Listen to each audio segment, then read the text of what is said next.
Assalamualaikum warahmatullahi wabarakatuh. Kita kembali lagi di dalam channel saya Bagus Prakarsa. Hari ini saya akan membahas tentang gembong narkoba yang sempat menghebohkan di Indonesia. Yuk, mari kita simak videonya.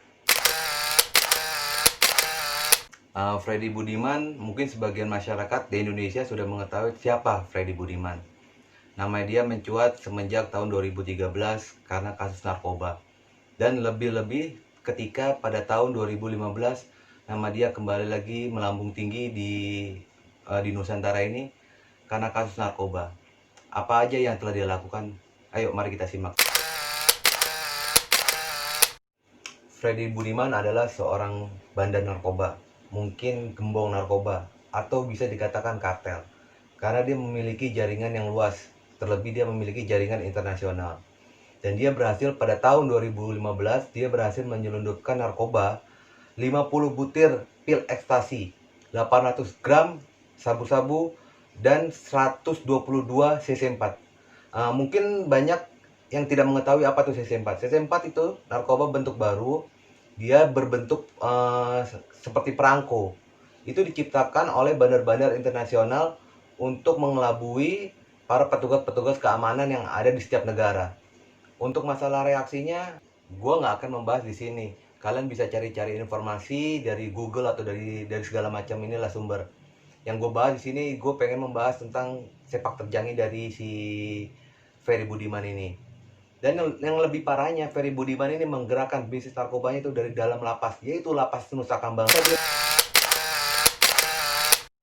Ya, berdasarkan pengakuannya dari si Freddy Budiman, dia menggerakkan bisnis narkoba ini dari lapas Nusa Kambangan itu dari sebuah wartel. Jadi dia berkomunikasi dengan jaringan internasional yang ada di Eropa dan ada yang ada di Asia untuk menyelundupkan barang-barang haram itu ke Indonesia berawal dari wartel. Dan gua nggak habis pikir gitu loh, Nusa Kambangan yang tingkat keamanannya tinggi itu aja bisa kecolongan 2 HP dipegang oleh Freddy Budiman. Bagaimana dengan lapas-lapas yang lain?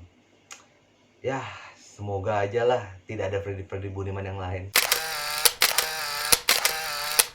Tapi penemuan tahun 2015 itu termasuk yang kecil untuk seorang Freddy Budiman.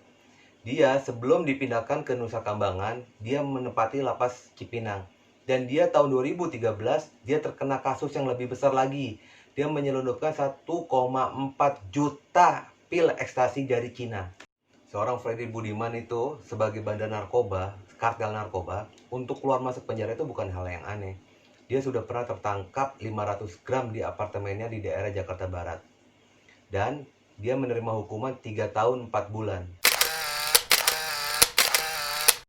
Nah, setelah dia bebas dari hukuman 3 tahun 4 bulan itu, kembali lagi tertangkap pada tanggal 27 April 2011. Gila, ini orang udah keluar masuk.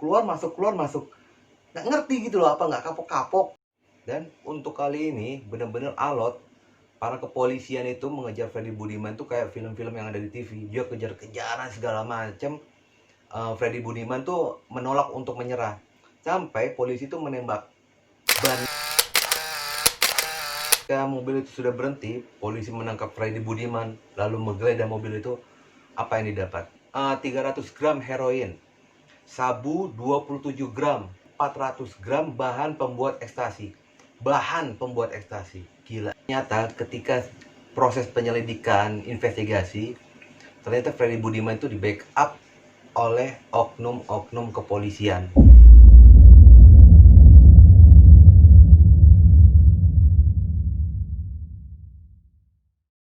Karena mendapat pengakuan dari Freddy Budiman, jika ada oknum-oknum polisi yang terlibat dalam pengedaran narkobanya dia. Nah, pada tanggal 6 Mei 2011, Direktorat Narkoba Polda Metro Jaya dipimpin oleh Wakil Direktur AKB Krisno Siregar melakukan penyelidikan secara luas. Dan memang terbukti ada beberapa oknum-oknum polisian yang memang membackup langsung proses jual beli narkobanya itu. Mulai meningkatlah masa hukumannya Freddy Budiman yang pada awalnya dia hanya ditahan 3 tahun 4 bulan. Dan pada tahun 2011 ini dia divonis 9 tahun penjara. Dan disinilah nama Freddy Budiman mulai terkenal di Indonesia semenjak dia ditahan di Cipinang. Karena apa? Dia berhasil menyelundupkan 1,4 juta pil ekstasi ke Indonesia dari balik jeruji. Bayangkan, dari balik jeruji dia mengkoordinir narkoba bisnisnya dia, sehingga dia bisa menyelundupkan barang-barang haram itu sebanyak 1,4. Edan. Dan semenjak terbongkarnya 1,4 juta pil ekstasi ini, semakin membuka mata luas masyarakat Indonesia bahwa Indonesia sedang mengalami darurat narkoba, di mana kartel-kartel, jaringan-jaringan internasional sudah menjadikan Indonesia ini sebagai pasaran untuk dalam penyebaran narkoba itu sendiri. Semakin meluaskan investigasi dari pihak kepolisian maupun dari pihak BNN, dan terungkap kembali bahwa Freddy Budiman telah menjadikan penjara itu sebagai pabrik ekstasinya. Gila, bener-bener ini narkoba mengubah orang yang sudah ketangkep nekat dan kembali lagi untuk mengulangi perbuatan itu. Jadi selama perjalanan kejahatannya seorang Freddy Budiman, dia telah melakukan 2 kali dalam sejarah kejahatan itu. 2 kali menggerakkan bisnis narkoba dari dalam lapas. Jadi ini Freddy Budiman ini sebelum menjadi seorang bandar narkoba, kartel narkoba, dia merupakan bos copet yang ada di Surabaya.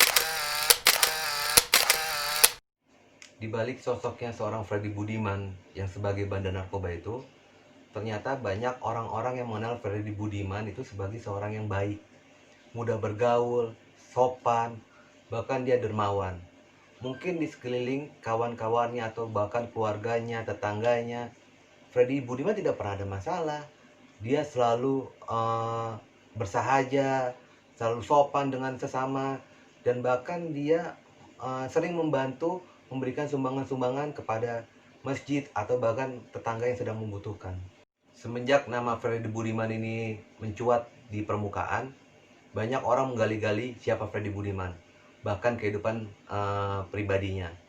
Dan setelah diselidiki, ternyata Freddy Budiman ini banyak mempunyai hubungan-hubungan dengan para wanita-wanita, baik model A, model B.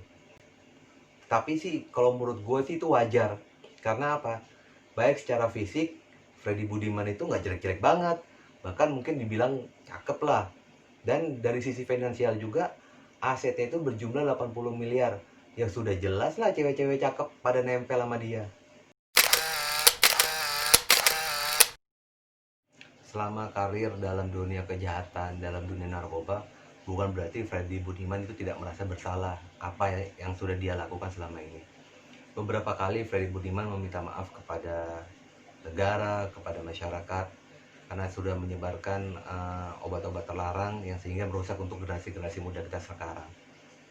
Tapi Freddy Budiman pun mengungkapkan bahwa dia mempunyai keluarga, dia mempunyai kebutuhan yang memang harus dipenuhi. Belum lagi tuntutan-tuntutan dari jaringan-jaringan internasional itu sendiri. Dan ketika memang Freddy Budiman dalam memperjuangkan PK-nya, dia memperjuangkan kembali agar kasusnya dia ditinjau kembali, baik dari masa hukumannya agar bisa dikurangi, tidak jadi divonis mati, ternyata menemui jalan buntu. Dan pada akhirnya Freddy Budiman pun harus dieksekusi mati. Tetapi dalam berjalannya waktu menjelang hari-hari haknya dia untuk dieksekusi, banyak televisi, media mewawancarai bagaimana kondisi Freddy Budiman itu sendiri. Dan kalian bisa menonton langsung lah bagaimana Freddy Budiman memberikan petua-petua agar kita ini tidak mendekatkan diri kepada narkoba.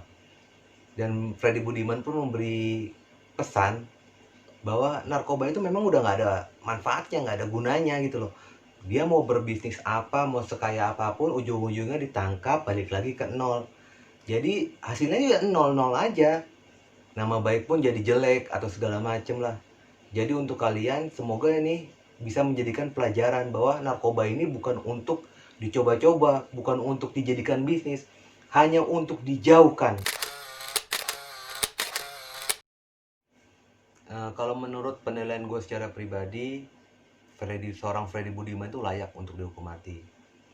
Tapi di akhir hidupnya, dia kemudian dia bertobat, kemudian dia mendekatkan diri kepada yang kuasa, gue nggak bisa berkomentar apa-apa.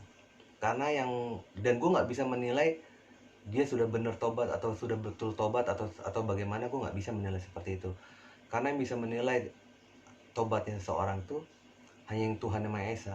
Menurut gue, Freddy Budiman ini termasuk beruntung. Kenapa gue bilang beruntung?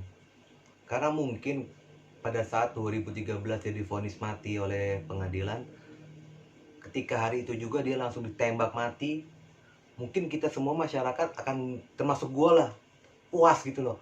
Lu gembong narkoba lu mati. Tapi ketika dengan berjalannya waktu, Freddy Budiman masih diberikan kesempatan untuk bertobat. Freddy Budiman masih diberi kesempatan untuk memperbaiki diri. Dan dia sudah tahu detik-detik kematiannya dia. Dan sementara kita yang tidak tahu kapan ajal akan datang, apa bisa kita seperti Freddy Budiman masih diberi kesempatan untuk bertobat? Dan dalam pembahasan sesi yang ini sebenarnya gue agak sedikit merinding sih.